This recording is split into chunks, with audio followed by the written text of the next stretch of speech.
এই সম্বন্ধে সরকার কি বলবো? সরকার তো সবই জানে। 56% মজুরি বৃদ্ধি করেছেন। 56% যদি মজুরি হতো তাহলে ডলারের হিসাবে আজকে কত ডলার হওয়ার মজুরি হওয়ার কথা ছিল। প্রিয় দর্শক এবং শ্রোতা, সবাইকে সদর আমন্ত্রণ জানিয়ে শুরু করছি আজকের আরেকটি নতুন ভিডিও। দর্শক, আজকে 1 মে দিবস। এই মে দিবসের ইতিহাস এবং নেপথ্যের কিছু কাহিনী আপনাদেরকে শেয়ার করব। শ্রমিকরা আন্দোলনের ডাক দিয়েছে এবং আমার পিছনে আপনারা দেখতে পাচ্ছেন তারা বলছে মে দিবস দিচ্ছে ডাক, স্বৈরাচার নিপাত যাক। মে দিবস সর্বপ্রথম কোন দেশে এবং কত সনে শুরু হয়? আচ্ছা, মে দিবস 19 শতকে 1886 সালে শিকাগো শহরে, আমেরিকান যুক্তরাষ্ট্রের শিকাগো শহরে শুরু হয়।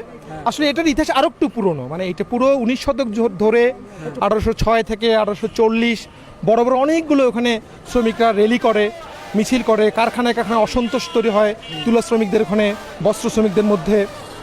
তো এই আন্দোলন 1884 সালে শ্রমিকদের অনেকগুলো, আমেরিকায় অনেকগুলো ফেডারেশন এবং পুরো ইউরোপ জুড়ে আরও অনেকগুলো ফেডারেশন 1884 সালে সিদ্ধান্ত নেয় 1886 সালের 1 মে দিবসে তারা অবাধ এবং পুরো বিশ্বজুড়ে তারা 1 মেতে কারখানায় ধর্মঘট ডাকবে এবং সেই ধর্মঘটে তাদের প্রধান দাবি হবে তাদের শ্রমের সময়সীমা, তাদের পুরো প্রত্যেকদিন দৈনিক যে তারা মজুরি দেয়, তারা শ্রম দেয়, কর্মঘণ্টা খাটে, সেই কর্মঘণ্টা তাদের সময়সীমা।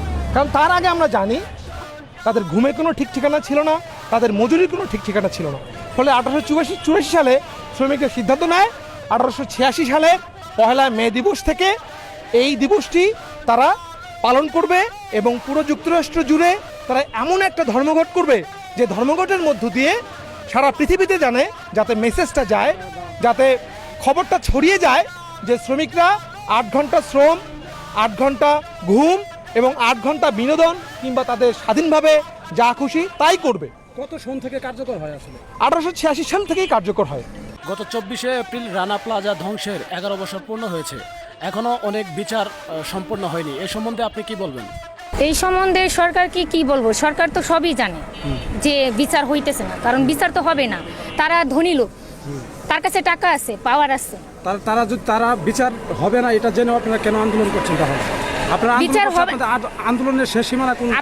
আপনি কখনো দেখছেন যে আন্দোলন না করলে কোনো জিনিস পাওয়া যায় না। আপনি 11 বছর হয়ে গেছে আন্দোলন করতেছেন, কিন্তু আমরা আরো করব। আমরা স্বাধীন, আমরা 1971 সালে যে বাংলাদেশ স্বাধীন হয়েছে, এটা কিন্তু 1971 সালেই শুরু হয় না। তার আগে কিন্তু 52 সালে ভাষা আন্দোলন হয়েছে, অনেক আন্দোলনের মধ্য দিয়ে তারপরে হয়েছে। তো 11 বছর এটা কোনো ফ্যাক্ট না। আমরা আন্দোলন করবো, এটা আশাবাদী যে বিচার শেষ হবে? অবশ্যই একদিন এই বিচার আমরা পাবো, আমরা আশাবাদী।